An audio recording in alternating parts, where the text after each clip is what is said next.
لكن يحط جسمه بشكل رائع جدا. علي جبر يخلصها، اتنقلت الكوره في فاول ولا ايه؟ ادي الفرصه، جول جول جول، صناعه محمد ابراهيم وتسجيل باسم مرسي.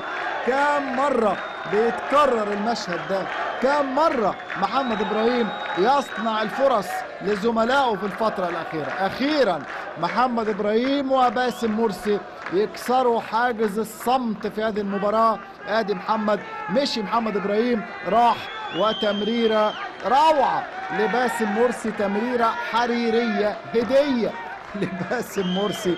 باسم مرسي القطب عبد الله، القطب بزياده، يسجل هدفه السابع في الدوري مع الزمالك. هدف طبعا الموسم الماضي كان موسم التألق والنجوميه والتهديف، لكن السنه دي باسم البدايه كانت متاخره شويه،